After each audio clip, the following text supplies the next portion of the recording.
So I woke up at like 6 or 7 o'clock in the morning to get breakfast for me and my family. You'll see that my excitement and sort of willingness to wake up early quickly fades as we go through the trip. But at least for this first day, I headed to one of the restaurants found in the Disneyland hotel to get breakfast for everyone. And as soon as I walk out of our tower, I see like some insane fog. Like I've never seen fog like this before, I think in my entire life. The fog was literally to the point where I could barely see what was, you know, maybe 10 or 20 feet ahead of me. It was crazy, and like, yeah, especially for my little frigid, you know, Hawaii body, the temperature was absolutely wild.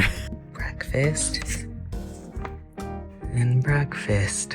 I ended up getting breakfast from the Tangaroa Terrace at the Disneyland Hotel. So here is my Mickey Mouse Tangaroa toast. I think this was actually like a kid's meal. It came with the toast and turkey bacon and pineapple. I'm not gonna lie, not a super duper big fan of turkey bacon, so I wasn't too interested in that. I just liked this cute little Tangaroa toast. I thought it was very cute that it was in the shape of Mickey. I also hate eating on camera, so this is like my biggest fear. Overall, I think it was pretty good. I don't know. I don't even know how I would describe the sort of taste and consistency of this Tangaroa toast. It was interesting, like very sweet, which I am a big fan of. I have such a sweet tooth. But anyway, on to Disneyland we go. Since we stayed at the Disneyland Hotel, we could just walk right into downtown Disney, and then from downtown Disney, we walked into Disneyland. And I think as you would expect, like walking into Disneyland, it's just so crazy and, you know, exciting, I guess. I was definitely overwhelmed with all of the senses. And since it was Christmas time, you know, they had the giant Christmas tree, of course, and they also had Main Street decorated with all the little Christmas stuff. We have like some Mickey Mouse going above Main Street, very cute. And even the castle is all like decorated with snow and stuff and Christmas decorations. It's really cute. I also got to test my new iPhone 16 Pro. Look how far I could zoom in. It was pretty crazy. But anyway, here we are going from Main Street into like all of the different lands. Our first order of business was to head over to It's a Small World. Since I was here on this trip with my 2-year-old niece, we wanted to start with a ride that, you know, was very chill and not super scary for her. And it actually worked out perfectly because my niece loved It's a Small World. I think we ended up riding It's a Small World at least 2 times every single day that we were there. And I don't know if this is a hot take. I love It's a Small World. I mean, don't get me wrong, it is a nice sort of break to just kind of sit down and relax in a boat. But I just love the atmosphere of It's a Small World. I think it's so just cute and innocent. I honestly can't get sick of this song. I love how repetitive and catchy it is. And since this was the It's a Small World like holiday edition, they had some Christmas songs and, you know, it was all decorated with Christmas stuff. It was very, very cute. Yeah, I just think It's a Small World. It's so cute and it just makes me happy. I don't know. But after It's a Small World, we headed on over to Fantasyland once again for my 2-year-old niece. It felt like a lot of the rides in Fantasyland would be perfect for her, you know, her first time at Disneyland. And one of my favorite parts about Disneyland is just like the random things that you'll see when, you know, you're just standing around and waiting. So as we're waiting for my niece to ride the carousel, the genie and Aladdin are just walking around and taking pictures with people. It was crazy. I love those just like random moments that you'll catch while, you know, you least expect it. My niece also rode Dumbo and, you know, she was super excited about that. I feel like a lot of these kiddie rides at Disneyland are just kind of, you know, spinning around stuff, whether it's the carousel or Dumbo or the teacups. Very dizzy rides to be riding back to back. But after Dumbo, we decided to ride the Casey Jr. Circus Train. And since I've only been to Disneyland, you know, when I was sort of an older kid, I never rode a lot of these rides that, you know, are sort of like the kiddie rides. So this was my first time riding Casey Jr.'s Circus Train. It did make me feel a bit claustrophobic in there. I was actually really surprised just how fast this train goes. Like, it almost feels like a roller coaster because you go, you know, up the sort of hill, and then once you reach the apex, it just kind of like flies down the hill. It's actually kind of crazy. But I think just overall, you know, me being older and going to Disneyland, I have much more of an appreciation of these sort of kiddie rides, and I just think they're very cute. After Casey Jr., we decided to get lunch at the Red Rose Tavern because it's like right there. And overall, I thought it was fine. Like, you know, I ended up just getting like tater tots, I think. And then my mom and I split a flatbread pizza. It's very much sort of, I guess, like amusement park type of food. Like, you know, don't get me wrong, it's definitely definitely edible, but it's honestly not something where I would totally be excited to go here again or anything. You know, it was just very solid, and if I were craving some lunch or something, then this was definitely a decent option.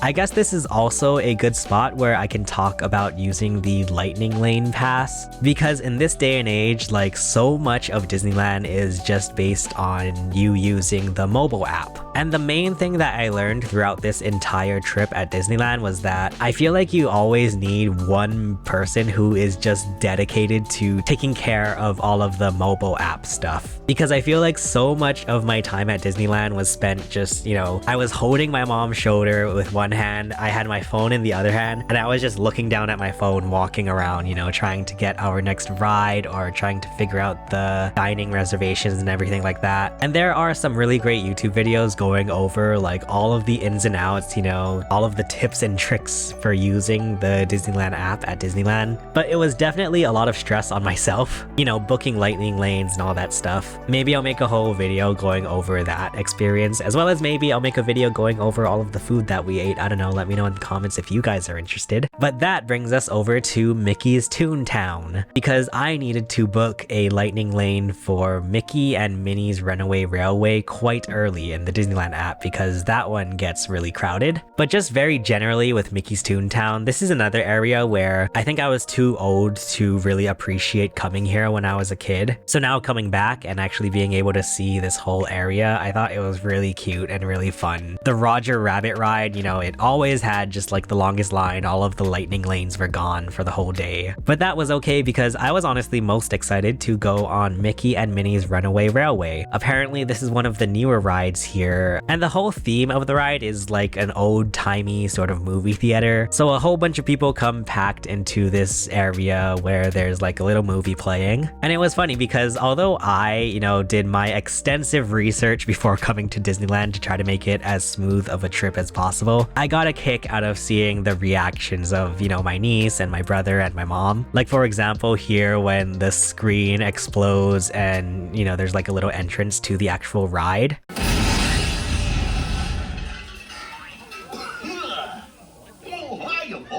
Want to take a ride on the train?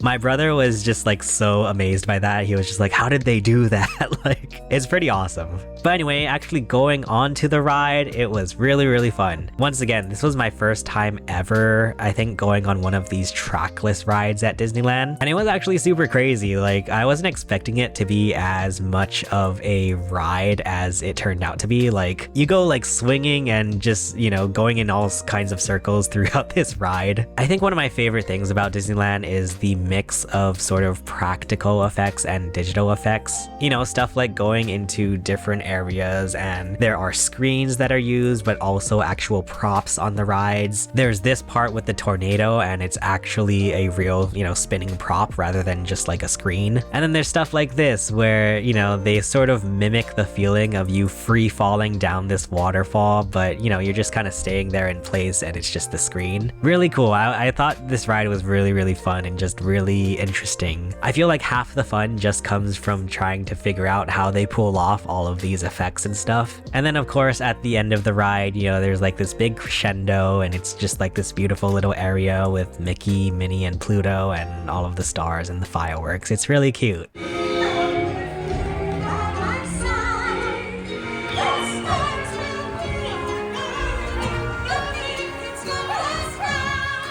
I thought this ride was so cute. I was so excited to go on it, and you know, I think my expectations were quite exceeded.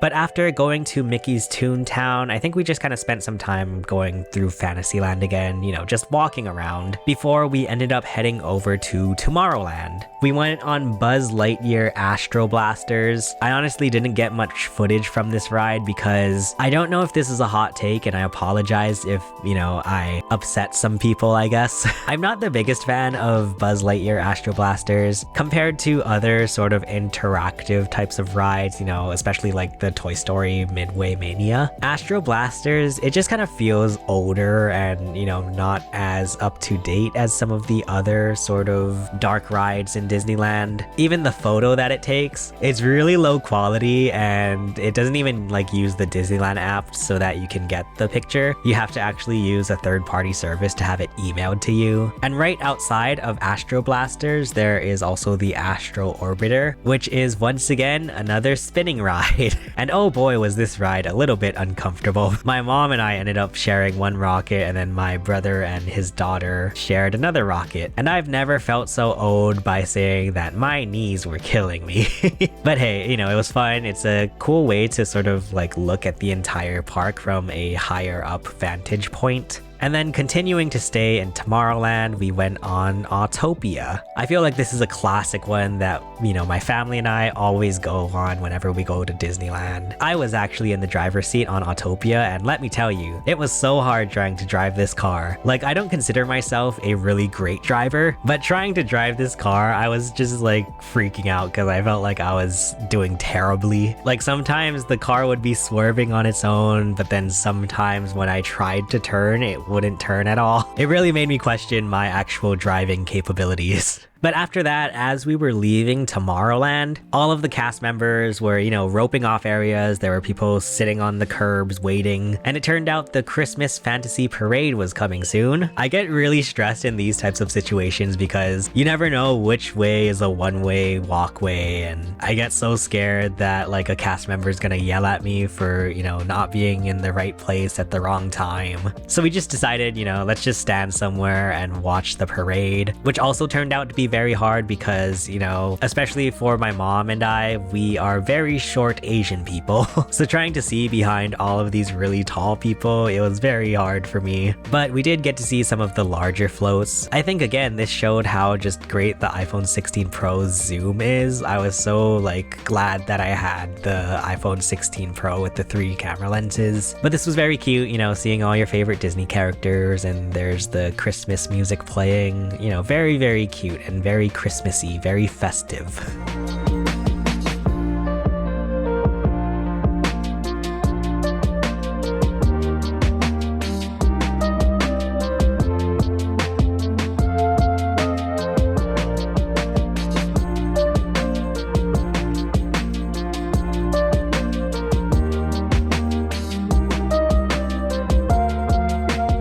But after the parade, we headed out of the park just to get some dinner somewhere. And luckily, although I've heard that it is like impossible to get a reservation at Trader Sam's, we were able to just walk up, put our name down, and it was like a 45-minute wait. So we went back up to our hotel room, waited 45 minutes, and then came back down for dinner. And I think Trader Sam's is a really cool restaurant. We ended up staying outside, which worked better for us because my niece was actually taking a nap. So we didn't want all of the loud noises inside of the restaurant and the bar. I got this, I think it was just called like a Hawaiian burger, and it was a cheeseburger with like lettuce and onions, bacon, and pineapple, which was really interesting. Definitely a combination of things that I wouldn't have expected to be as, I think, good as it was. It was really interesting, and, you know, I quite enjoyed it. The fries were really good too. My mom ordered the ramen, and that was actually really good. So I think overall, just a very solid experience at Trader Sam's. Our server was also super duper nice, like just incredibly nice. I'm sorry I'm blanking on her name, but there's a really cool feature on the Disneyland app where you can actually sort of give kudos to the cast members who are very nice to you and stuff. So after our meal, I made sure to go on the app and then like say that our server was super duper nice, just really awesome.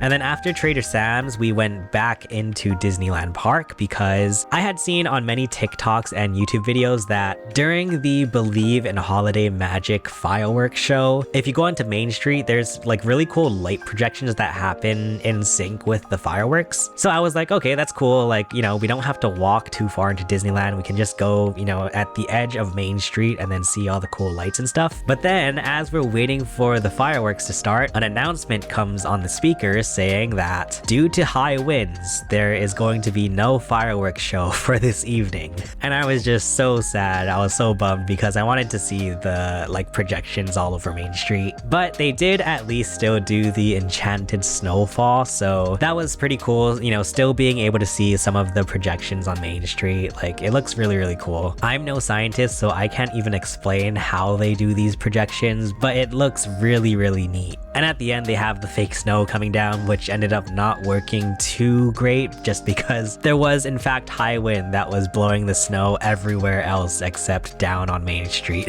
But still, very cute and, you know, very festive and magical feeling experience to be there.